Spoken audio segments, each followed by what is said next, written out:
ఒక భాష అనేది ఆ భాష విషయంలో కొంచెం కంట్రోల్గా ఉంటాయి. కంచం పొత్తు మంచం అలాంటి వర్డ్స్ లేకపోతే ఉందాతన రాజకీయాలు అప్పుడు మల్లన్న గారు అసలు గ్రేట్ పొలిటికల్ లీడర్ అవుతారు కదా. బర్రెకి సున్నం వేసినంత మాత్రాన అది ఆవు కాదు, బరే బరేనే. ఇప్పుడు కవిత గారు తీసుకొస్తే మరి మనం వెనక నడుద్దామా లేకపోతే ముందు నడుద్దాం? తీన్మార్ మల్లన్న గారి లక్ష్యం బీసీలతో రాజకీయమా, బీసీలకి రాజ్యాధికారం? ఇప్పుడు రేవంత్ రెడ్డి గారు కానీ, కిషన్ రెడ్డి గారు కానీ, కేసీఆర్ కానీ వాళ్ళ ద్వారా ఏ ప్రమాదం లేదు కాబట్టి.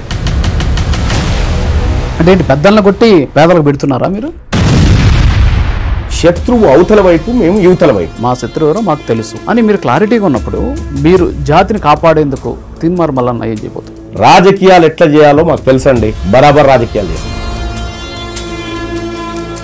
మీరే కాంగ్రెస్ పార్టీకి వచ్చారు, ఎమ్మెల్సీ అయ్యారు. అట్ ది సేమ్ టైం నిలకడ లేనటువంటి వ్యక్తిత్వం, నిలకడ లేని మనస్తత్వం, నిలకడ లేని విధానాలు, మరి ఆ స్థిరత్వం లేనటువంటి వ్యక్తిత్వం మీద ఎందుకు రావాలి అసలు?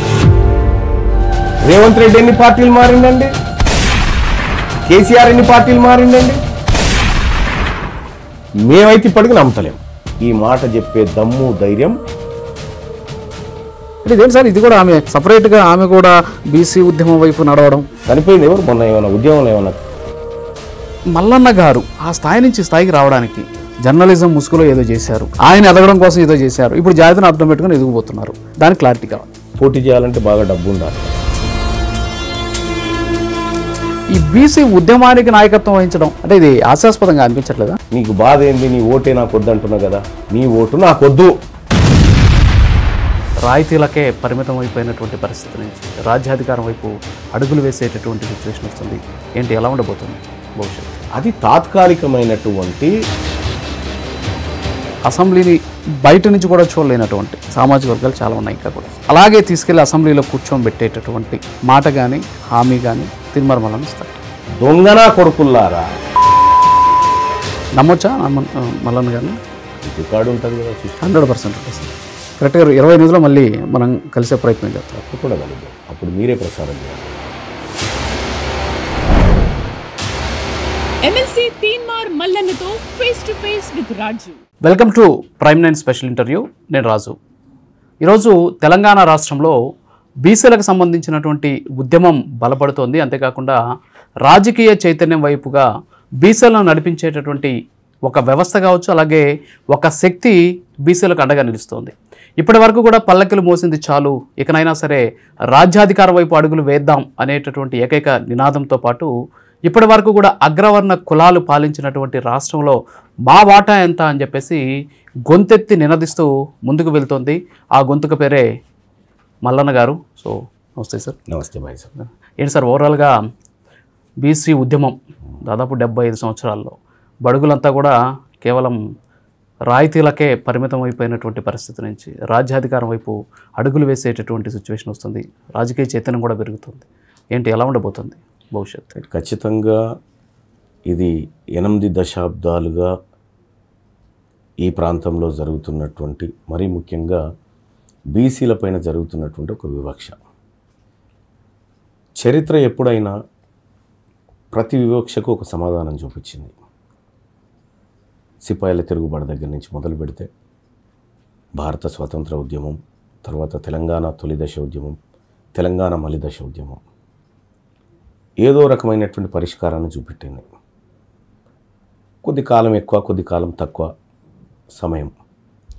సేమ్ తెలంగాణలో బీసీ ఉద్యమం కూడా పరిపక్వ దశకు చేరుకుంది. ఈ ఉద్యమము తన తీరాన్ని చేరుకోబోతూ ఉంది. కొన్ని దశాబ్దాలుగా వివక్షతను, అణిచివేతను, పొలిటికల్ అన్టచబిలిటీని అనుభవిస్తున్నటువంటి ఈ జాతులు విముక్తి కోరుకుంటూ రాజ్యాధికారం వైపు పోతూ ఉన్నాయి. మొత్తం భారతదేశంలోనే విభజిత ఆంధ్రప్రదేశ్ పక్కకు పెడితే ఇప్పటి వరకు బీసీ ముఖ్యమంత్రి కానటువంటి ఏకైక రాష్ట్రం తెలంగాణ రాష్ట్రం. అందుకే స్పష్టమైనటువంటి నినాదంతో ఈ ప్రజలందరినీ సమాయత్తం చేస్తూ 2028 బీసీలదే, బీసీ ముఖ్యమంత్రి రాబోతున్నాడు అనేటువంటి ఒక బలమైనటువంటి అంశాన్ని ప్రజాక్షేత్రంలో చర్చకు పెట్టాం. అంటే ఇప్పుడు ఐక్యత విషయంలో ఎస్పెషల్లీ మిగతా సామాజిక వర్గాలతో పోల్చుకుంటే బీసీలు ఐక్యత విషయంలో కలిసి రారు అనేటటువంటి ఒక భ్రమ కావచ్చు, ఆలోచన కావచ్చు, వాటెవర్ ఇటు వాస్తవం కూడా కావచ్చు. సో వీళ్ళందరినీ కూడా ఏకతాటిపైకి తీసుకొచ్చేందుకు తీన్మార్ మల్లన్న దగ్గర ఉన్నటువంటి ఆ సవాళ్ళను ఎదుర్కొనేటువంటి శక్తి ఏంటి? రైట్. ఇప్పుడు మీరు మీ క్వశ్చన్ ఏదైతే ఉందో దాంతో నేను పూర్తిగా ఏకీభవించాను, కానీ కొంతవరకు ఏకీభవిస్తాను. ఒకప్పుడు బీసీలంతా ఒకటి కారు, వాళ్ళంతా విడిపోయి ఉన్నారు అనేటువంటి భ్రమను కల్పించింది కూడా అగ్రవర్ణాలే. ఇవాళ కాంగ్రెస్ పార్టీ 42% రిజర్వేషన్ అంశం గురించి మాట్లాడుతున్నా, బీఆర్ఎస్ పార్టీ బీసీల గర్జనాలు అంటూ మాట్లాడుతున్నా, భారతీయ జనతా పార్టీ బీసీ టాపిక్లోకి వచ్చిన, ఆఖరికి వామపక్షాలు కూడా బీసీల వాటా తేల్చాలని చెప్తున్నటువంటి సందర్భంలో ఇంతమంది దగ్గర చర్చ జరగడానికి కారణం ఏంటంటే బీసీలో వచ్చినటువంటి చైతన్యం. ఎస్, ఒకప్పుడు మీరు అన్నట్టుగా కొంత ఏకీభవిస్తాననేటువంటి మాట ఏదైతే ఉందో, ఒకప్పుడు వీళ్ళు ఐక్యం కావడానికి అనుకూలమైనటువంటి పరిస్థితులు లేకుండే. కులాలుగా విభజించి ఏదో కొద్దిగా నోరున్నటువంటి కులాలకు 1-2 పదవులు ఇచ్చి నోరు మూయించి అట్లా రకరకాలుగా ఈ ఉద్యమాలను ఐక్యం కాకుండా చేసేటువంటి కార్యక్రమాలు అగ్రవర్ణాలు దశాబ్దాలుగా చేసుకుంటూ వచ్చినాయి. కానీ ఎక్కువ రోజులు నువ్వు ఈ మభ్యపెట్టలేవు, వాళ్ళకు వాస్తవాలు ఏందో తెలిసినటువంటి రోజు మీ పరిస్థితి దారుణంగా ఉంటుంది. అందుకోసమే ఇవాళ బీసీలంతా ఒక్కటైనారు కాబట్టే ఈ పార్టీలలో కదలిక. అంటే ఇప్పుడు మీరు అంటున్నట్టు ఒక రకంగా చెప్పాలంటే బీసీలలో రాజకీయ చైతన్యం పెరిగింది, బీసీలే రేపు కింగ్ మేకర్స్గా మారబోతున్నారు.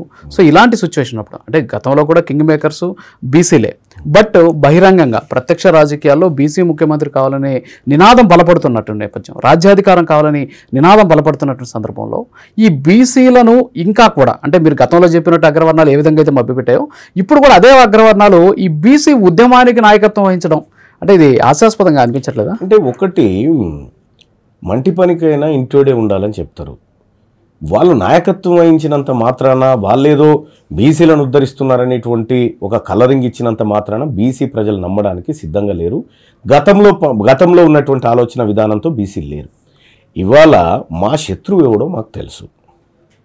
ఎవరైతే ఇప్పుడు నేను బీసీలకు ప్రతినిధి లేకపోతే నేను బీసీల మంచి కోరుతున్నానని చెప్తున్నటువంటి వాళ్ళు ఎవరైతే ఉన్నారో ఇదివరకు బీసీలను అన్ని రకాలుగా అనగతొక్కి వాళ్ళను సర్వనాశనం చేసినటువంటి జాతులే వాళ్ళు. ఇప్పుడు ఒక పులి నేను సాధు జంతువునైతా అంటే ఎవరన్నా నమ్ముతారా? బర్రెకి సున్నం వేసినంత మాత్రాన అది ఆవు కాదు, బర్రెనే, వాళ్ళే. ఈ పంచాయతీలో ఈ బీసీల ఉద్యమంలో స్పష్టంగా గీత గీయబడ్డది. ఓకే, ఒకటి భారతీయ జనతా పార్టీ మండల్ రిపోర్ట్ను వ్యతిరేకిస్తూ మండల్కు కమండల్ యాత్రను పెట్టి బీసీ ఉద్యమాన్ని నీరుగార్చి బీసీలకు రిజర్వేషన్ రావద్దని కేంద్ర ప్రభుత్వాన్ని కూల్చిన చరిత్ర భారతీయ జనతా పార్టీకి ఉంది, ఆ పార్టీ నాయకులకు ఉంది. వాళ్ళు బీసీలకు శత్రువులుగా మిగిలిపోయారు. రెండోది, బీసీలకు రిజర్వేషన్ విషయంలో కాంగ్రెస్ పార్టీ ఈ 8 దశాబ్దాల్లో ఏ ఒక్కనాడు కూడా చిత్తశుద్ధితో పనిచేయకపోగా బీసీలకు సమానమైన అవకాశాలు కల్పిస్తాం జనాభా దామాషా ప్రకారం అని అనేక వాగ్దానాలు చేసి ఉదయపూర్ డిక్లరేషన్ లాంటివి చేసి బీసీలను మభ్యపెట్టి బీసీల ఓట్లను గుంజుకున్న తర్వాత బీసీలను మెడలు బట్టి బయటికి వెళ్ళగొట్టిన చరిత్ర కాంగ్రెస్ పార్టీకి ఉంది.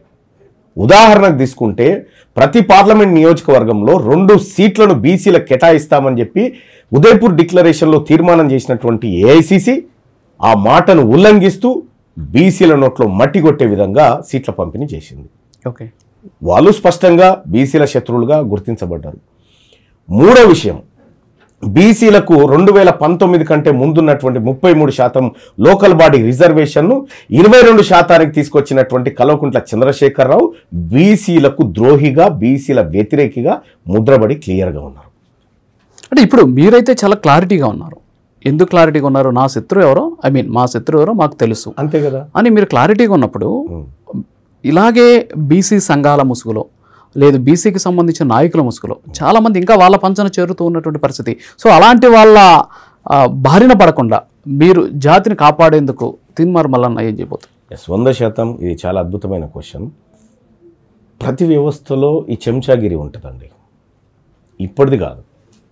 ఈ గులాంగిరి అనేటువంటిది మా జ్యోతిబా పూలే దగ్గర నుంచి మొదలు పెడితే, చెంచాయుగం అని కాంశీరాం రాసిన పుస్తకం నుంచి మొదలు పెడితే, ఇప్పుడు నేను రాస్తున్నటువంటి పుస్తకం కూడా గులాంగిరి ఉంది. ఓకే.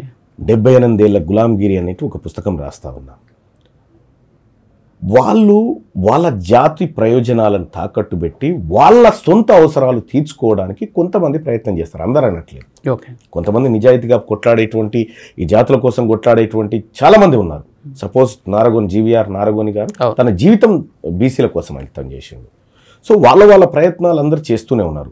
అటు చిరంజీవులు గారు ఆయన ప్రయత్నం ఆయన చేస్తూనే ఉన్నాడు, ఈశ్వరయ్య గారు ఆయన ప్రయత్నం ఆయన చేస్తూనే ఉన్నాడు, ఇక్కడ జస్టిస్ చంద్రకుమార్ గారు ఆయన ప్రయత్నం ఆయన చేస్తూనే ఉన్నారు. ఇట్లా పెద్దలందరూ కూడా, ప్రొఫెసర్లు, మేధావులు అందరూ కూడా వాళ్ళ స్థాయిలో కొంతమేర ప్రయత్నం చేస్తారు. అంటే ప్రొఫెసర్లు, మేధావులు, మీరు చెప్పినటువంటి ఆ సోకాల్డ్ పర్సన్స్ వాళ్ళు జాతి కోసం మీరు చెప్పినట్టు వాళ్ళు కష్టపడుతున్నారు, దానికోసం వాళ్ళు ప్రయత్నిస్తున్నారు. జాతిని అడ్డం పెట్టుకుని పదవులు అనుభవించిన వారు కూడా ఈ రోజు మళ్ళీ వెళ్ళి వాళ్ళ పంచన చేరేటటువంటి ప్రయత్నం జరుగుతుంది కదా. నేను వాళ్ళకు ఒకటి చెప్పదలుచుకున్నా, అది తాత్కాలికమైనటువంటి మీకు ఆనందాన్ని కలిగిస్తుంది, తద్వారా మీకు వచ్చే లాభం ఏం లేదు. ఎందుకంటే ప్రజలు స్పష్టంగా ఎవరు నిజమైనటువంటి మా కోసం పోరాడుతున్న లీడర్ అనేటువంటి గీత గీయబడ్డది. ఇప్పుడు రేవంత్ రెడ్డి గారు కానీ, లేకపోతే వీళ్ళు కిషన్ రెడ్డి గారు కానీ, లేకపోతే కేసీఆర్ కానీ, వీళ్ళు వాళ్ళని లీడర్లుగా ఎందుకు గుర్తిస్తారు అనంటే వాళ్ళ ద్వారా ఏ ప్రమాదం లేదు కాబట్టి. ఓకే. వాళ్ళని పక్కన పెట్టుకున్నంత మాత్రాన వాళ్ళు ఏదో పవర్ఫుల్ వ్యక్తులైనట్టుగా అట్లా ఏముండదండి. ఎందుకు ఉండదు అనంటే ప్రజలంతా ఇవాళ తీన్మార్ మల్లన చేస్తున్నటువంటి ఉద్యమం వైపు చూస్తూ ఉన్నారు. ఎక్కడన్నా నేను పదవుల కోసమో లేకపోతే ఇంకో దానికోసమో నాయకుల పంచన చేరడానికి రాలే, నేను నా ప్రజలను నాయకులుగా మలచడానికి వచ్చినటువంటి వ్యక్తిని. ఓకే. అంటే ఇప్పటి వరకు కూడా 1-2 పదవులు, అంటే ఫర్ ఎగ్జాంపుల్ మీరు ఉన్నారు, సరే మీరు గ్రాడ్యుయేట్ ఎమ్మెల్సీగా మీరు పోటీ చేశారు, అది స్వశక్తితో గెలిచారు, సరే పార్టీ సపోర్ట్ తోటి కొంతమేర పక్కన పెడితే 1-2 పదవులు ఇచ్చేసి సామాజిక సాధికారతను సాధించినటువంటి ఏకైక పార్టీలు మావే, మా తర్వాత ఎవరూ లేరు అనేటటువంటి ప్రచారం నాట్ ఓన్లీ తెలంగాణ, దేశవ్యాప్తంగా అలాంటి పరిస్థితి ఉన్నటువంటి సిచ్యువేషన్. సో అలాంటి ఆలోచనల నుంచి ప్రజల్ని మరల్చేటటువంటి ప్రయత్నం ఎలా ఉండబోతుంది? బీసీ ప్రజల్ని ఫస్ట్ మనం అర్థం చేసుకోవాల్సింది, కొద్దిమంది చెంచాలు కేటగిరీ చేయాలి. కేటగిరీ చేయాలి. ఓకే. వీళ్ళు ఎవరి ప్రయోజనాల కోసం పనిచేస్తారనేటువంటి ఆ లేయర్ ఏదైతే ఉందో ఆ లేయర్ నుంచి ఒరిజినల్గా బీసీలు విడిపోయి ఉన్నారు. ఓకే.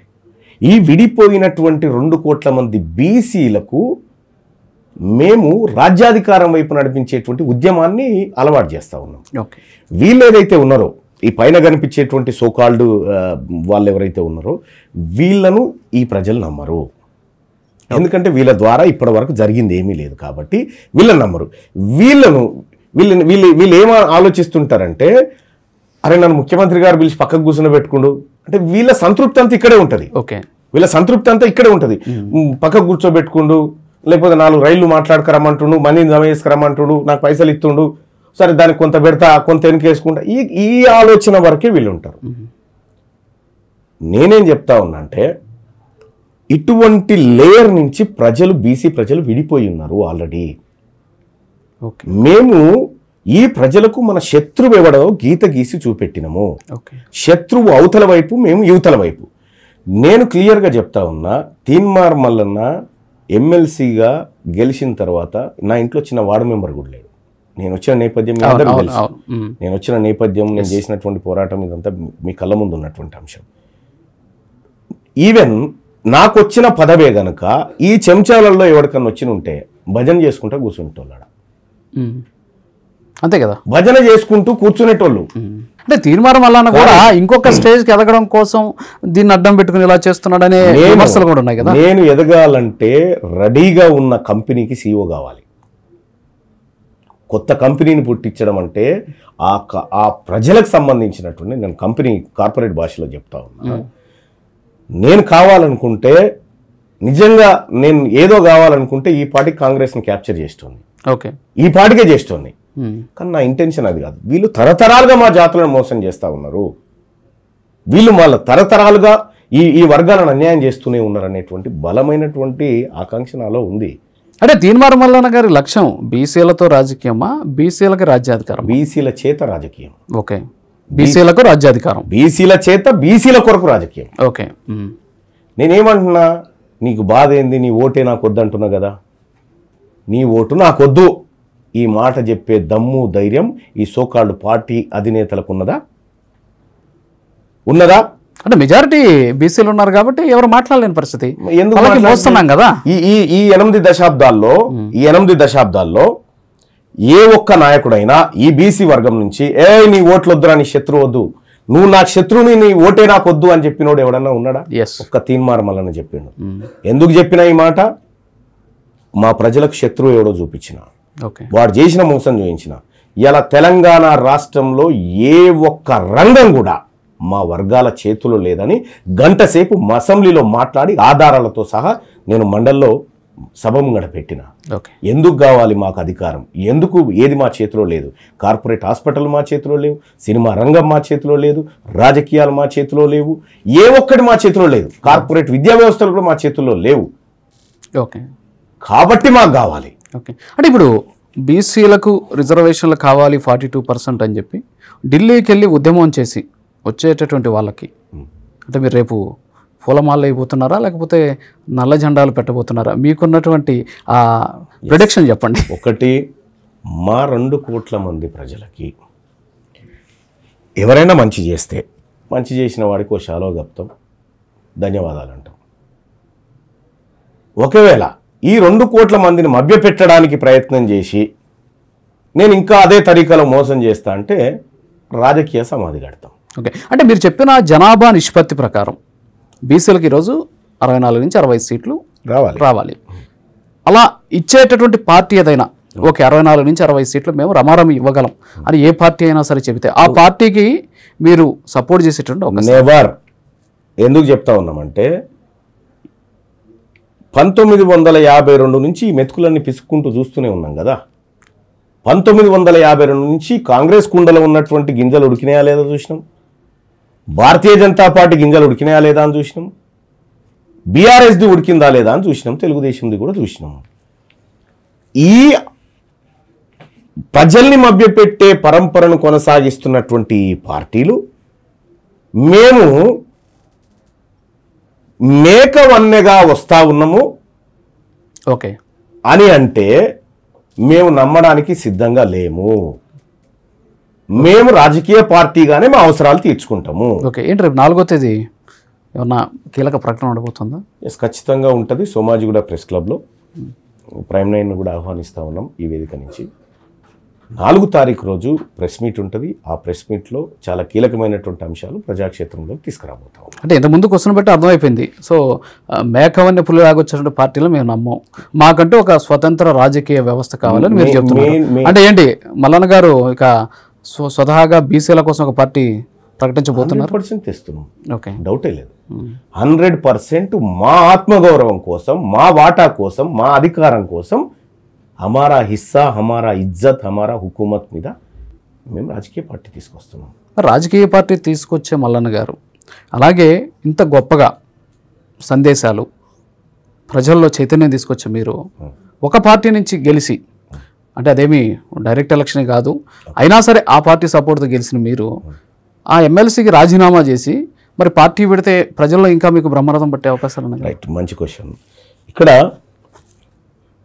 నేను ఒక 10 సంవత్సరాల పాటు కేసీఆర్ అనేటువంటి ఒక దుర్మార్గమైన రాజ్య వ్యవస్థ మీద పోరాటం చేసినటువంటి క్రమంలో ఒకానొక సందర్భంలో వాళ్ళు ఇంకా నన్ను చంపడం మినహా ఇంకొక ఆప్షన్ లేదనుకున్నారు.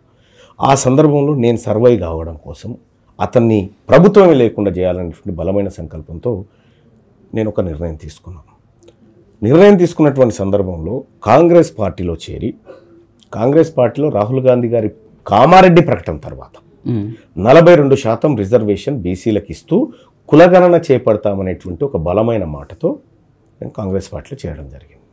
కాంగ్రెస్ పార్టీలో చేరిన తర్వాత క్యాంపెయినింగ్ కమిటీ కన్వీనర్గా నేనున్నాను.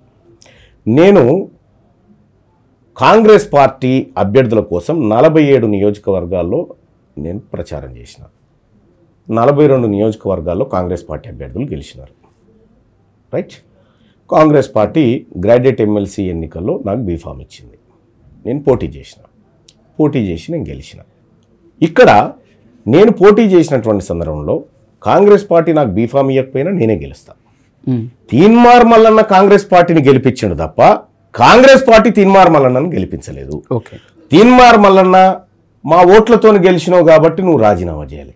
మరి నా వాయిస్తో గెలిచిన 42 మంది రాజీనామా చేస్తారా? ఓకే, అంటే మా బీసీ ప్రజలు అంటే మీ క్వశ్చన్ నాకు అర్థం, నేను అక్కడికి వస్తున్నా. మీరు రాజీనామా చేసి పోవచ్చు కానీ అప్రాప్రియేట్ టైంలో అప్రాప్రియేట్ నిర్ణయాలు జరుగుతాయి. రాజీనామా చేస్తారు. నేను ఏం చేస్తానే తర్వాత అంటే చేసేస్తే ఒక పని అయిపోద్ది కదా. అప్రాప్రియేట్ నేనే చేస్తానా, బీసీ ఎమ్మెల్యేలు కూడా చేస్తారా? ఓకే, ఫ్యూచర్ లో మీరు చూస్తారు ఖచ్చితంగా. అంటే వాయిస్ తో గెలిచినప్పుడు రిజైన్ చేసి మళ్ళీ మీ వాయిస్ తో గెలిచిన తీన్మార్ మల్లన్న మొన్నటిసారి కంటే భారీ మెజార్టీతో ఈసారి గెలవగలుగుతాడు ఇండిపెండెంట్ గా. ఇదే కాంగ్రెస్ పార్టీ మొన్న జరిగినటువంటి మెదక్, కరీంనగర్, ఆదిలాబాద్, నిజామాబాద్ ఎలక్షన్లో గ్రాడ్యుయేట్ ఎమ్మెల్సీ ఎలక్షన్లో ముఖ్యమంత్రి గారు హెలికాప్టర్ వేసుకొని సుడిగాలి పర్యటనలు పెట్టి ప్రచారం నిర్వహిస్తే కాంగ్రెస్ పార్టీ ఓడిపోయింది. ఓకే, నిజంగా మీ దగ్గర మీ పార్టీని గెలిపించే సత్తా ఉంటే ఎందుకు గెలవలేకపోయింది? అయినా తీన్మార్ మల్లన్న గెలిచిందంటే నా ప్రజలు పెట్టిన భిక్ష కదా ఇది.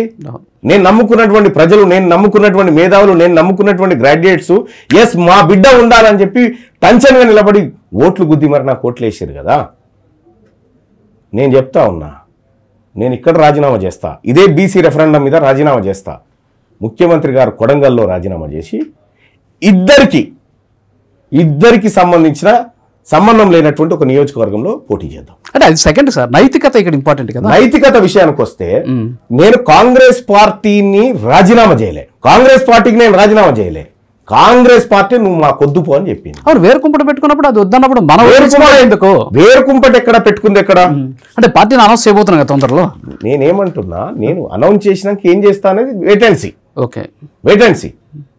ఇప్పటి వరకు స్టిల్ నేను కాంగ్రెస్ బహిష్కృత నేతనే అంతే. అంటే పార్టీ ప్రకటించే కాంగ్రెస్ పార్టీ. నేను మహేష్ కుమార్ గౌడ్ గారు కూడా ఈ ప్రైమ్ నేను చెప్తా ఉన్నా, తీన్మార్ మల్లన్నను మా పార్టీ నుంచి సస్పెండ్ చేసినామని ఒక్క లెటర్ మండలికి ఎందుకు ఇవ్వలేకపోతున్నావు ఇప్పటి వరకు? ఓకే, అవును, ఎందుకు ఇవ్వలేకపోతా ఉన్నావు? అంటే అనర్హత వేరు, విషయం పార్టీ సస్పెన్షన్ వేరు. పార్టీ నుంచి నీవు నాతోని కలిసి సంసారం చేయను అని వెళ్ళిపోయిన కాంగ్రెస్ పార్టీతోని మనం విడాకులు ఇచ్చేద్దాం సార్. నేను విడాకులు ఇయ్యన్నా, దాన్ని సమాజ్ చేయాలన్నా నా ఇష్టం. అదిగా కోర్టుకెక్కి దాన్ని శిక్షించాలనేది నేను చేస్తాది. ఓకే, అంటే ఇప్పుడు అది చెప్తే గుర్తొచ్చింది నాకు, ఈ సమగ్ర కుటుంబ సర్వే జరిగింది కదా, అంటే దానికి దీనికి దాదాపు 20 లక్షల మంది ఏమైపోయారు సార్? ఎక్కడ 20 అన్నా, 52 లక్షల మంది. మనం ప్రభుత్వమే, మన తెలంగాణ ప్రభుత్వం, కాంగ్రెస్ పార్టీ ప్రభుత్వమే సోషియో ఎకనామిక్ అవుట్లుక్ 2025-26 అనేది మనం మొన్న చట్టసభలో ప్రవేశపెట్టినాం, మన సభలో పెట్టినాం. దాంట్లో క్లియర్గా మనం మెన్షన్ చేసి పర్ క్యాపిటల్ ఇన్కమ్ తెలంగాణ రాష్ట్రంలో 3,75,000 సమ్మేదో చూపించినాం. ఓకే, మొత్తం జిఎస్డిపి ఎంత అంటే 16 లక్షల కోట్ల రూపాయల చిల్లర చూపించినాం. ఈ 16 లక్షలు డివైడెడ్ బై 3,70,000 కొడితే ఈక్వల్ టు జనాభా. అవును, అంతే. మరి 4,21,00,000 మంది వస్తున్నారు కదా దీనికి. నీవు పర్ క్యాపిటల్ ఏమో 4,21,00,000 మందికి పంచుతా ఉన్నావు. తెలంగాణ జనాభా 3,74,00,000 మంది అంటున్నావు. ఎటు పోయినారు మరి వీళ్ళు? వీళ్ళ సమాధులన్నా చూపించు, వీళ్ళ డెత్ సర్టిఫికేట్లన్నా చూపించు. నా పోయిందన్నా మొత్తం నా బీసీ ప్రజలే. బీసీ ప్రజల జనాభా తగ్గి ఓసీలు 10 ఏళ్లలో 16 లక్షల మందిని కొత్తగా అన్నారు, కొత్తగా జన్మనిచ్చారు. బీసీలలో ఒక్కరు పుట్టకుండా 50 లక్షల మంది చచ్చిపోయారు. Is it possible? అంటే ఏంటి ఇదంతా కూడా కుట్ర అనుకోవచ్చా? 100% కుట్ర, 100% కుట్ర. ఇది కేవలం ఈడబ్ల్యూఎస్ రిజర్వేషన్ కాపాడుకోవడానికి రెడ్లు అగ్రవర్ణాలు ఆడినటువంటి డ్రామా ఇది. ఈ డ్రామాను పసిగట్టిన కాబట్టి, ఈ డ్రామాలో నా ప్రజలకు అన్యాయం జరుగుతుంది కాబట్టి తగలబెట్టినా. అంటే ఎక్కడ కూడా బీసీ పేరు లేకుండా తెలంగాణ కాంగ్రెస్ పార్టీ పేరుతోటి ఎవరు చెప్పారు మీకు? మల్లన్న గారు పార్టీ పెడుతున్నారు. నెవర్. అసలు అప్లై చేయలేదా మీరు? మా పార్టీ ఎప్పుడో రెడీ అయింది 2 ఏళ్ల కింద. ఓకే, మీరు ఇంకా వేరే కళలలో ఉన్నారు. ఓకే, అందులోంచి బయటికి రండి. ఓకే, అంటే రీసెంట్గా మీరు అప్లై చేయలేదు? రీసెంట్గా అప్లై కాదు, మేము 20 అప్లై చేసి పెట్టినాం. ఓకే, మా వ్యూహాలు మాకుంటాయి కదా. ఓకే, మా వ్యూహాలు మాకుంటాయి ఖచ్చితంగా. ఆ రకంగా చేసుకుంటూ వచ్చినాం. ఓకే, అంటే ఇప్పుడు ఇంకొకటి ఏంటంటే ఈరోజు చాలామంది కూడా అంటే ఈరోజు చూస్తుంటే మీ ఉద్యమాన్ని హైజాక్ చేసేటటువంటి ప్రయత్నం జరుగుతుంది. ఈ ఉద్యమాన్ని హైజాక్ చేసేటువంటి ప్రయత్నంలోనే ఒక బీసీ గొంతుకైనటువంటి మీ గొంతుకని నొలమాలనో లేకపోతే తొక్కేయాలనో లేకపోతే ఇందాక మీరు చెప్పినట్టు హతమార్చాలనో ప్రయత్నం జరిగిందని మీరు చెప్తున్నారు. ప్రచారం కూడా జరుగుతున్నటువంటి పరిస్థితి. హైజాక్ చేసేటటువంటి పరిస్థితుల్లో ఆ వ్యక్తులు ఉన్నారా? హైజాక్ అయ్యేటటువంటి స్థితిలో బడుగులు ఉన్నారా? హైజాక్ చేస్తామంటే అయ్యా మిమ్మల్ని కిడ్నాప్ చేస్తాం రండి బాబు ఎక్కడి కూర్చొని అంటే రావడానికి బీసీలేం అల్కగా లేరండి.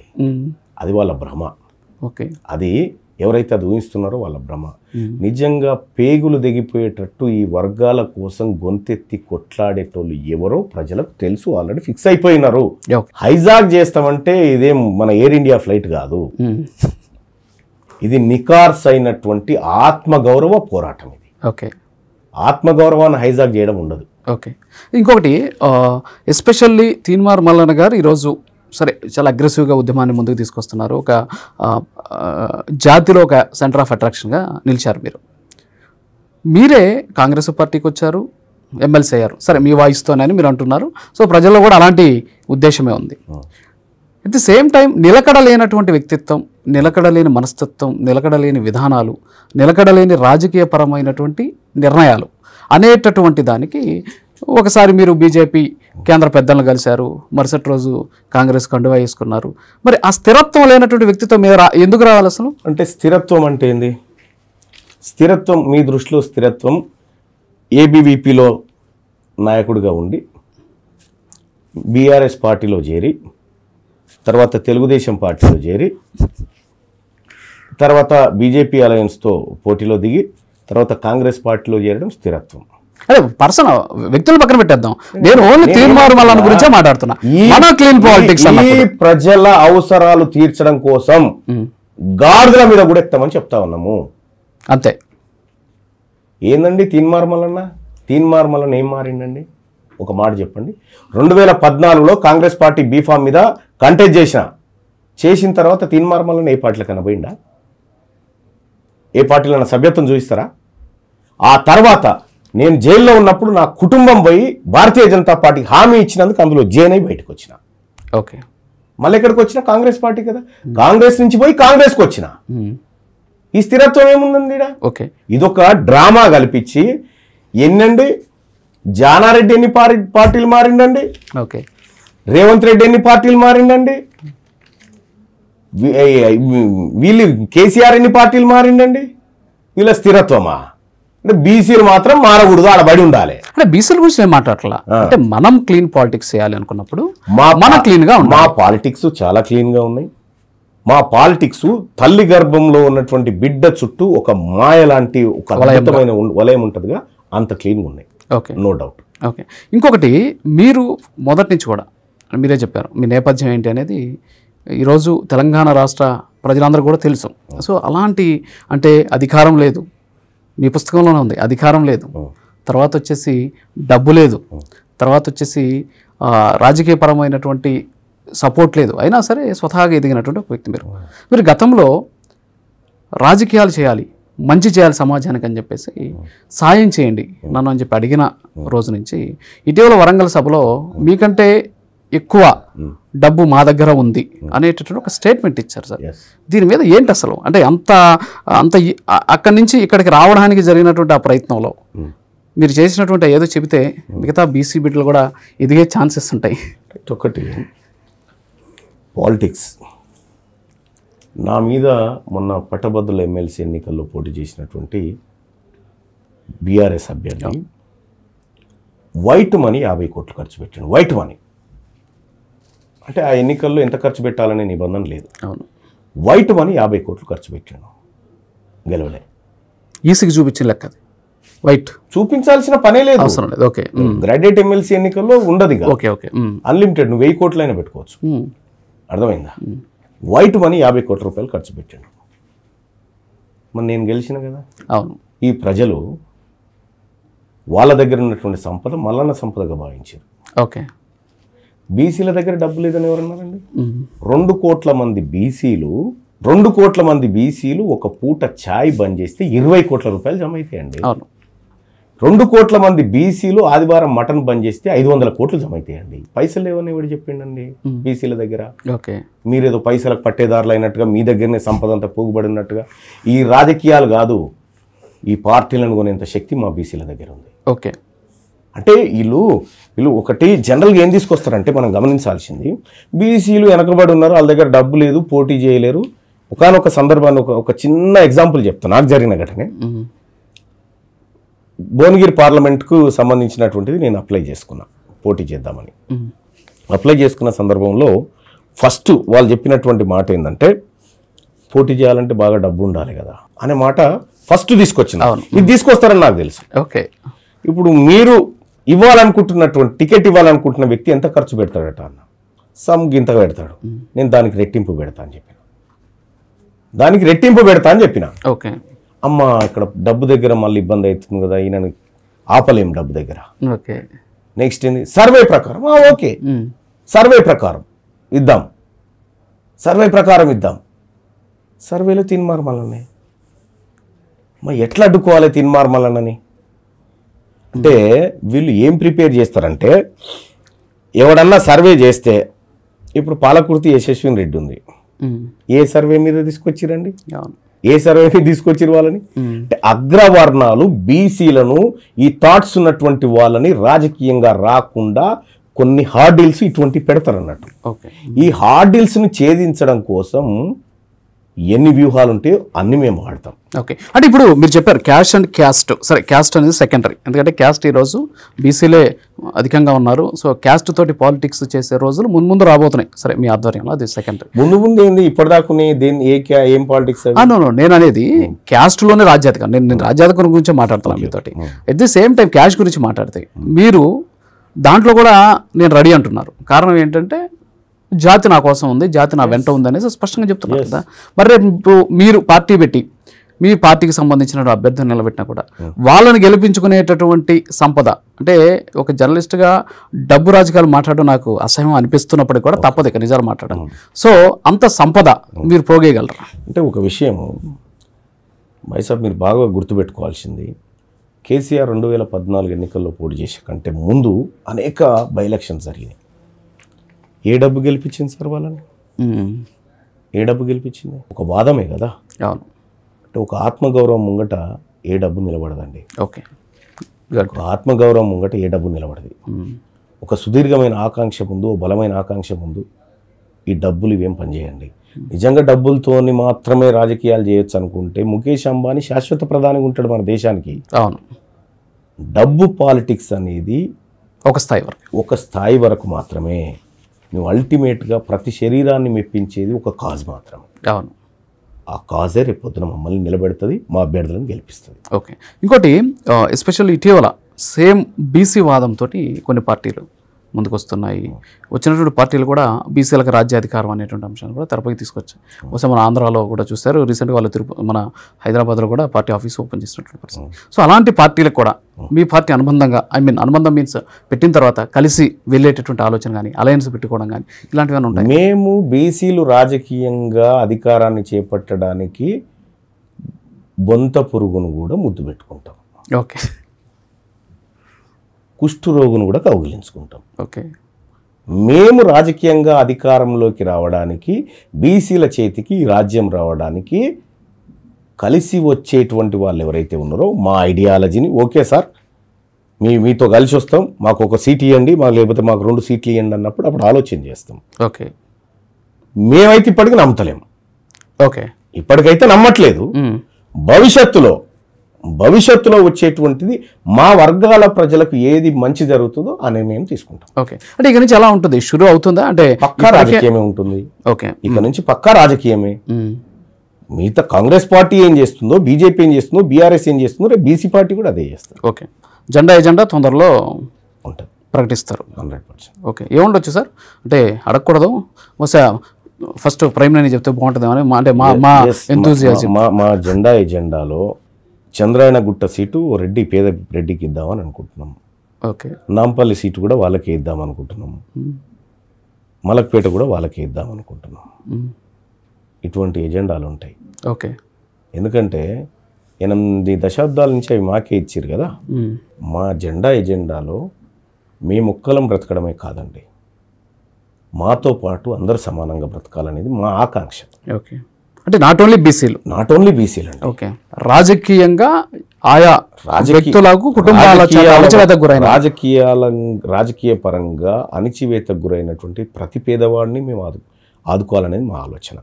దాంట్లో అగ్రవర్ణాల్లో ఉన్నటువంటి పేదలు, ఎస్ వాస్తవం అండి, పివి నరసింహారావు గారు తీసుకొచ్చిన ల్యాండ్ సీలింగ్ వల్లనే అంతో ఇంతో భూములు పేదలకు అతని ఆలోచన వల్ల దక్కినాయి.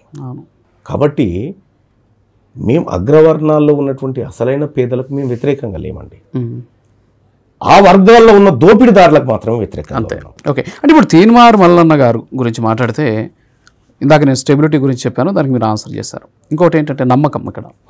సో రాజకీయాల్లో మీ వెంట నడవాలి అంటే సరే పార్టీలు మారుతారో లేకపోతే కొత్త నాయకత్వాన్ని మీరు తయారు చేస్తారా, అది మీ సామర్థ్యం, మీ శక్తి, మీ పార్టీ దీని మీద ఆధారపడి ఉంటుంది. సో ఎంతో కొంత పాత నీరు కూడా మీకు వచ్చి చేరాల్సినటువంటి పరిస్థితి ఉంది, మీ సీసాలోకి రావాలి తప్పదు. సో అలాంటి వాళ్ళు ఎలా నమ్మి రావాలి అంటే నేను నమ్మాలి ఎవరు రావాలనేది, నోట్లో మట్టి కొట్టే ఉద్దేశం మాకు లేదు. రాజకీయాలు అన్నప్పుడు చాలామంది తెలుసు, కేసీఆర్కి తెలుసు ఆయన పార్టీలో ఎంతమంది దొంగలు ఉన్నారు, ఎంతమంది ప్రజా కంటకులు ఉన్నారు అనేది తెలుసు. కానీ రాజకీయాల్లోకి వచ్చినప్పుడు కొంత సహజం, అది కొంత అవసరం, అనివార్యత. ఎన్టీ రామారావు గారు ఉన్నప్పుడు చాలా నిజాయితీ గల లీడర్ ఆయన, అవినీతి లేకుండా పరిపాలన చేసినటువంటి వ్యక్తి. ఆయన ఉన్నప్పుడు అందులో లేరా అంటే కూడా తయారయ్యారు. ఎన్టీ రామారావు గారు బీసీలకి మేలు చేస్తారంటారు మీరు? ఎన్టీ రామారావు గారు బీసీలకు మోసం చేయడం కాదు, కానీ ఇప్పుడు మమ్మల్ని ఎవరైతే దోచుక తింటున్నారో ఆ వర్గాన్ని మాత్రం దొక్కిన కొద్దిగా.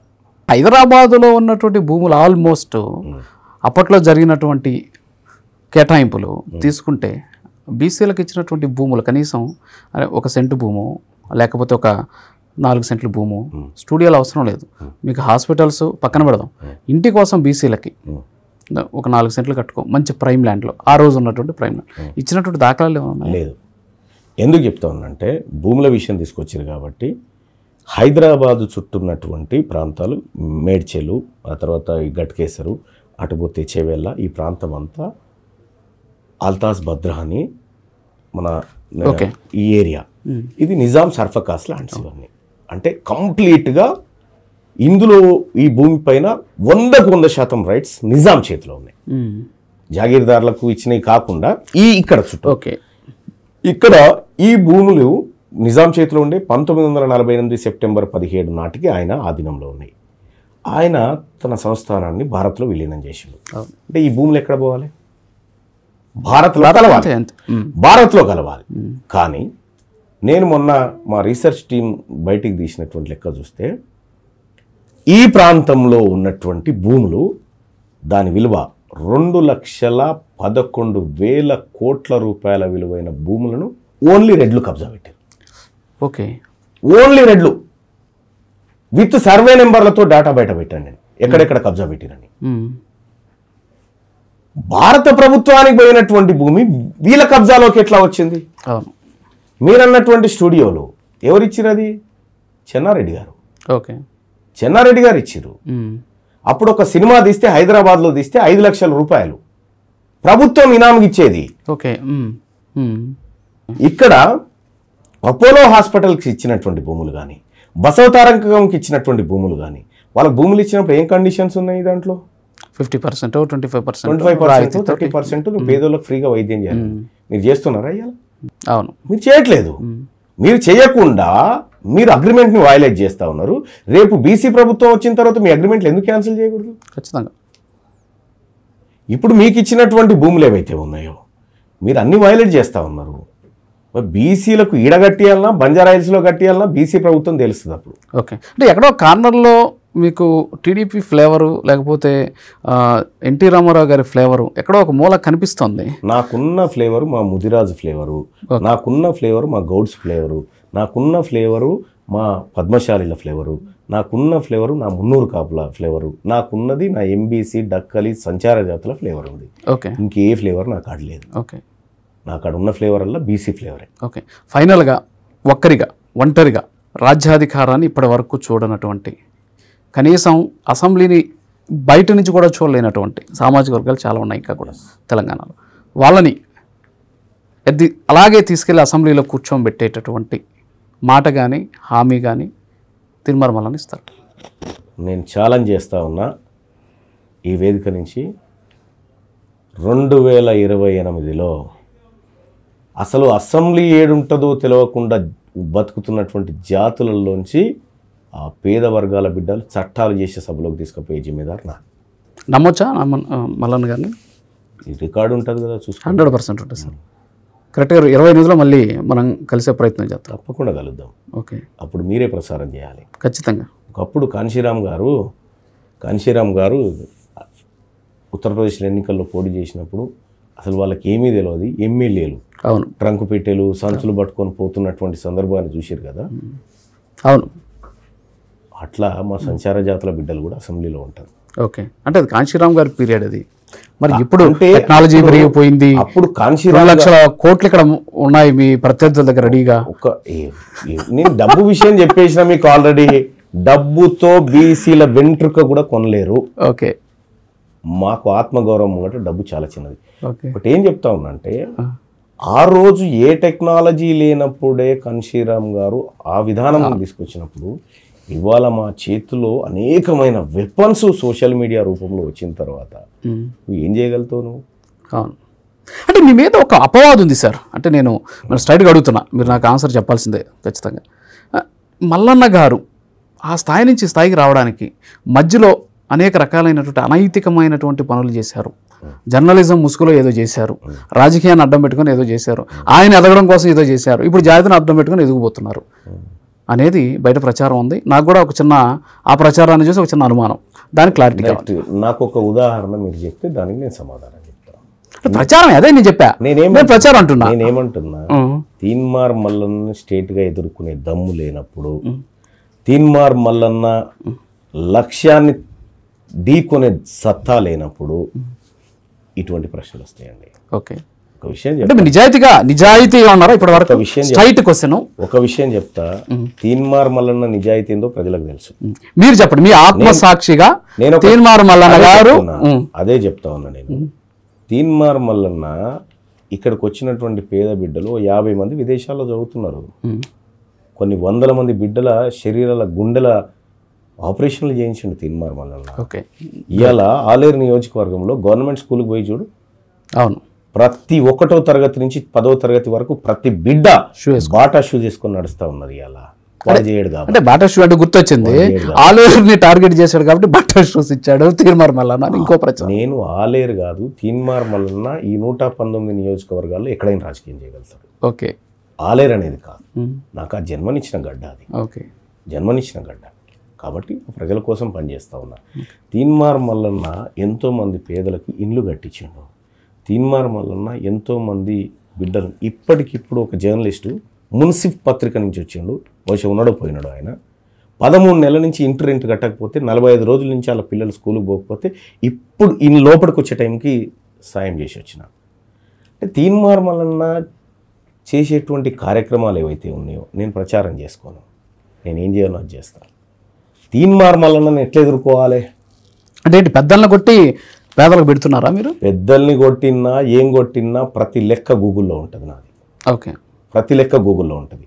మీ ఆత్మసాక్షి ప్రకారం అంటే ఇది ఖచ్చితంగా జనాలు తెలియాలా, ఎందుకంటే మీరు ఇంకొక అడుగు అయిపోతున్నారు, ముందడుగు అయిపోతున్నారు కాబట్టి అడుగుతున్నాను నేను ఎన్నిసార్లు. మీ ఆత్మసాక్షిగా మీరు ఇప్పటి వరకు అనైతిక పనులు చేయలేదా? అనైతికం అనేదానికి నేను అర్థం చెప్పాను. ఆత్మసాక్షి అనేది చాలా చిన్నది. ఓకే, అమ్మ నాన్న పెద్దది. ఓకే, నాకు జన్మనిచ్చిన తల్లిదండ్రుల సాక్షిగా నేను అనైతిక పనులు చేయబోను. ఓకే, ఇది సరిపోతుందా? సరిపోతుంది, జనాలు చూస్తారు. అది అంతరాత్మ ముందడుగు ఆత్మను, ఎందుకంటే ఆత్మలను ప్రేతాత్మలను నేను నమ్మను. ఓకే, నేను నమ్మేది వాళ్ళనే. ఓకే, అది సరిపోతుంది అనుకుంటాను. ఓకే, సో అనైతికంగా అయితే సంపాదించలేదు, అమ్మ నాన్న మీద సంపాదించే క్వశ్చనే లేదు. ఓకే, క్వశ్చనే లేదు. ఓకే, అంటే 1857 సిపాయిల తిరుగుబాటు వేరు, ఆ తర్వాత చెప్పిన మీ తిరుగుబాటు మిగతా తిరుగుబాట్లు వేరు, ఈరోజు జరుగుతున్నటువంటి ఉద్యమం వేరు. నేనేమంటున్నా, 1857లో జరిగింది ఒరిగింది మా శరీరాలే. ఓకే 47లో ఒరిగింది మా శరీరాలే, 68, 69లో ఒరిగింది మా శరీరాలే, మొన్న మళ్ళీ దశలో ఒరిగింది మా శరీరాలే. శరీరాలు మాయే కదా. అంతే. ఇంకా మేము మా రక్తం వాళ్ళ కోసం ధారపోసి పాలాభిషేకాలు రక్తాభిషేకాలు చేసుకుంటూ కూర్చుంటామా? ఇంకా మాకు తెలుసు కదా మేము ఏం చేయాలో. రాజకీయాలు ఎట్లా చేయాలో మాకు తెలుసండి. ఓకే, బరాబర్ రాజకీయాలు చేస్తాం. ఓకే, ఫైనల్గా మర్చిపోయాను మీరు చెప్తే ఏంటి జానారెడ్డి ఎపిసోడ్ ఏంటి అసలు ఓవరాల్గా? అంటే జరిగింది ఏంటంటే ఈ క్యాస్ట్ సెన్సస్ పైన రివ్యూ జరుగుతుంది ఎక్కడ సెక్రటేరియట్లో. 42% రిజర్వేషన్ బీసీలకు ఇవ్వాలి, ఇచ్చి మనం లోకల్ బాడీ పోవాలని చర్చ జరుగుతూ ఉంది. దాంట్లో నేను కూడా నేను కూడా పోయినా కూర్చున్నా. జానారెడ్డి ఏ పదవి లేదు, వచ్చి కూర్చున్నా. నాకు అప్పుడే డౌట్ వచ్చింది, ఎందుకంటే గతంలో బీసీలకు ఉన్నటువంటి రిజర్వేషన్ తగ్గించాలని చెప్పి రమాదేవి అనేటువంటి మహిళతో జానారెడ్డి కేసు వేయించాడు. ఓకే, మళ్ళీ ఎందుకు వచ్చిండ్రా ఈ దుర్మార్గుడు అనుకుంటూనే ఉన్నా. కూర్చున్న తర్వాత డిస్కషన్ జరుగుతూ ఉంటే సీఎం గారు ఉన్నారు, అందరూ ఉన్నారు. ఆయన ఏమంటాడు, 42 స్కిప్ చేద్దామంటాడు. ఓపెన్గా 42 స్కిప్ చేసి ఎలక్షన్ పోదామన్నాడు. ఈ మాట నేను చెప్తా ఉన్నాగా ప్రైమ్ 9లో, జానారెడ్డిని ఆయన పిల్లల మీద ఒట్టేసి చెప్పమని ఈ మాట అన్నాడా లేదా? నేను నా పిల్లల మీద ఒట్టేసి చెప్తున్నా, ఈ మాట అన్నాడు. ఓకే, 42% స్కిప్ చేద్దామంటే అప్పుడు నేను ఆవాజ్ పెంచిన. నా వర్గాలకు నువ్వు అన్యాయం చేస్తాంటే నేను అక్కడే సార్ అదే గొడవ. ఓకే, అదే గొడవ. జానారెడ్డితో నా వ్యక్తిగతమైన పంచాయతీ లేదు. ఓకే, కేవలం ఈ వర్గాలను మోసం చేయాలనేటువంటి కుట్రకు తెరలేపింది చూడు, ఓకే, అక్కడ నేను విభేదించిన. ఏంటి ఇప్పుడు అయ్యే అవకాశం ఉందా? ఇది సుప్రీంకోర్టు మళ్ళీ రకరకాల కథలన్నీ వస్తున్నాయి. మీరేదో అనుకుంటారు కదా 4 తారీఖు 5 తారీఖు అని అనుకుంటారు కదా. అది మీరు 4వ తారీఖు మీ గురించి మాట్లాడుతాం. నాకు తెలుసండి, నీ బిల్లు కరెక్ట్గా ఉంటే ఆర్డినెన్స్ అక్కర్లేదు, నీ ఆర్డినెన్స్ చక్కగా ఉంటే బిల్లు అక్కర్లేదు, నిజంగా 42% వచ్చేది ఉంటే ధర్నా అక్కర్లేదు. ఏవని చెవులో పూలు పెట్టడానికి కవిత గారు వెళ్ళారు కదా మరి ప్రజల్ని మభ్య పెట్టడానికి మీరు ఆడుతున్న డ్రామా. ఓకే, ఈ డ్రామాను పసిగట్టలేనంత పిచ్చోళ్ళు ఎవరు లేరు. మీ డ్రామాకు కొంత పాడుతున్నారు, కొంతమంది పాడితే పాడరు, మేము వద్దంటలేము. అల్టిమేట్గా ఈ ప్రజలకు వాస్తవమే చెప్తాం. ఇప్పుడు కవిత గారు తీసుకొస్తే మరి మనం వెనక నడుద్దామా లేకపోతే ముందు నడుద్దాం? కవిత గారిని ఫస్ట్ వాళ్ళ నాయన నొప్పి మన చాలు. ఇంకా ఈ జనాన్ని బిల్లుల దాకా ఏమొద్దు, ఆమె అంతవరకు ఉంటే చాలు ఇక. ఓకే, అంటే ఇదేంటి సార్, ఇది కూడా ఆమె సపరేట్గా ఆమె కూడా బీసీ ఉద్యమం వైపు నడవడం ఏంటి అసలు? విషయం ఏంటంటే పాపం ఆమెకు ఏం చేయను, ఎందుకంటే వాళ్ళు లిమిటెడ్ కదా. వాళ్ళు విలమలు ఉండేది చాలా, మొత్తం తెలంగాణ రాష్ట్రంలో ఉన్న విలమలు 1,02,540 మంది. బిలో 1%? 1% ఏడున్నారు భయ్యా, లేరు. 3,70,00,000 అంటే లక్షకి ఎంత? అంతే. ఓకే, 0.5 తక్కువ ఉన్నారు. వాళ్ళని పెట్టి ఏం ఉద్యమం చేయగలుగుతుంది? ఓకే, ఏం చేయలేదుగా. ఒకసారి ఏడ కామారెడ్డిలో కేసీఆర్ మాట్లాడుతూ నేను ముదిరాజు తల్లి పాలు తాగినా అని చెప్పాడు చిన్నప్పుడు. ముదిరాజు తల్లి పాలు తాగినా అని చెప్పాడు. అంటే వీళ్ళ రాజకీయ అవసరాలు తీర్చుకోవడం కోసం మా వర్గాల మీద ప్రేమ ఉన్నట్టు నటిస్తారు అన్నట్టు. ఓకే, ఈ కవిత గారికి ఏం తెలుసా అండి? నాట్లు ఎట్లా ఇస్తారో తెలుసా? ఒక మంగలి తల్లి పురుడు ఎట్లా పోస్తుందో తెలుసా? ఒక చాకలి తల్లి చావు వ్యవహారాలు ఎట్లా చూస్తుందో తెలుసా? మా సంస్కృతి తెలుసా? మా జాడ తెలుసా? మా ఆలోచన తెలుసా? ఏం తెలుసా నీకు? ఓకే, నీకేమీ తెలియదు ఈ జాతుల గురించి. ఫైనల్గా సార్ క్లోజ్ చేసేద్దాం. ఇంత గొప్పగా మాట్లాడతారు, ఇంత ఇంటలెక్చువల్గా మాట్లాడతారు, ప్రజలు ఒక చైతన్యం తీసుకొచ్చే దిశగా మాట్లాడతారు. ఒక భాష అనేది మీ నోట్లోంచి వచ్చే ఒక భాష, ఆ భాష విషయంలో కొంచెం కంట్రోల్గా ఉంటే ప్రజలు కూడా హర్షించే అవకాశాలు ఉంటాయి. అంటే బూతులు, దాని పేరు చెప్పు. అంటే కొడకల్లారా అని చెప్పేసి బహిరంగ సభల్లో మాట్లాడడము, తర్వాత వచ్చేసి కంచం పొత్తు మంచం పొత్తు, దానికి ఆన్సర్ చెప్పారు. దాన్ని ఎవరు కూడా అంత జస్టిఫికేషన్ లేదని కూడా అనుకుంటున్నారు బహుశా. సో అలాంటి ఓట్స్ లేకపోతే హుందాతన రాజకీయాలు అప్పుడు మల్లన్న గారు అసలు గ్రేట్ పొలిటికల్ లీడర్ అవుతారు కదా. విషయం చెప్తా, మల్లన్న ఏ లీడర్ కావాలి, మల్లన్న ఎట్లా లీడర్ కావాలనేది మల్లన్న చూసుకుంటాడు. కానీ ఇదే బీసీలను కేసీఆర్ ఓ బహిరంగ సభలో కుక్కల్లారని తిడితే చాలా. ఎందుకంటే దొరగారు మాట్లాడారు అద్భుతమైన భాష, దొరగారు కదా మాట్లాడింది అద్భుతమైన భాష. నిన్న ముఖ్యమంత్రి గారు జర్నలిస్టులను చెంపలు వలగొట్టాలి, ఏబిసిడి రాని కానోళ్ళు, రెడ్డి గారు కదా, మనం దాని గురించి అనుభవించాలి. బీసీలు దొంగనా కొడుకుల్లారా మా ఆత్మగౌరవాన్ని దెబ్బతీసి మా పైన బీసీలు ఉచ్చదాగాలని ఒకడు కామెంట్ పెడితే నేను ఆ రేంజ్లోనే సమాధానం చెప్తా. అయ్యా మంచిది నాయన, నువ్వు చెప్పినావు కాబట్టి తాగుతామని, మీరు చెప్పారు కాబట్టి మీరు ఉచ్చదాగకుండా కూర్చుంటామని చెప్తామా? మాకు తెలియదా ఎట్లా సమాధానం ఇవ్వాలనో? దానికంటే 1000 రెట్ల సమాధానం ఇస్తాం. ఓకే, మా కాడ సహనం తెలుసు, ఓపిక తెలుసు. ఓపిక నశిస్తే ఏం చేయాలో కూడా బీసీలకు తెలుసు. అంటే రెచ్చగొట్టే విధానంలోకి వెళ్ళరు, వాళ్ళు ఇచ్చేటటువంటి టిట్ ఫర్ టాటే అంతే. మేము ఎప్పుడు బీసీలు ఎప్పుడు ఎవరిని రెచ్చగొట్టరండి. బీసీలు చాలా నిజాయితీ పరులు. ఒకసారి నమ్మితే ప్రాణం ఇచ్చేటువంటి జాతులు ఇవి. వాళ్ళు ఈ హిస్టరీ మొత్తంలో ఎక్కడ కూడా బీసీలు ఓసీలను మోసం చేసిన చరిత్ర లేదు. ఒకసారి నమ్మి నీ కోటేస్తామని తీసిరు తప్ప అన్యాయం చేయలే. Okay, thank you sir. Right. So ఓవరాల్గా చూస్తే తెలంగాణలో ఆత్మగౌరవం దిశగా బీసీలను తీసుకెళ్లడమే కాకుండా వాళ్ళలో రాజకీయ చైతన్యం నింపి ఒక ప్రత్యామ్నాయ రాజకీయ వ్యవస్థని ఏర్పాటు చేయడంతో పాటు ఇన్ని సంవత్సరాలు దాదాపు 8 దశాబ్దాలుగా కనీసం రాజ్యాధికారం అనేటటువంటి మాటను కూడా పలకలేనటువంటి సామాజిక వర్గాలను అసెంబ్లీలో కూర్చోబెట్టడమే ధ్యేయంగా కొత్త రాజకీయ వ్యవస్థకి తరలిపోతున్నారని చెప్పేసి కూడా మల్లన్న గారు చెప్తున్నారు. అంతేకాకుండా ప్రస్తుతం బీసీలకు సంబంధించి ఈ 80ల కాలంలో జరిగినటువంటి అణచివేత కావచ్చు, అంతేకాకుండా పెత్తందారులకు సంబంధించిన వ్యవస్థ కావచ్చు, కొన్ని సామాజిక వర్గాలు చేసినటువంటి దౌర్జన్యకాండ, దమనకాండ కావచ్చు, వీటన్నిటి కూడా త్వరలోనే సమాధానం చెప్పబోతున్నాం అని చెప్పేసి కూడా వారు చెబుతున్న పరిస్థితి. ఇది వాళ్ళ స్పెషల్ ఇంటర్వ్యూ. మరింటి మళ్ళీ కలుద్దాం. నమస్కారం.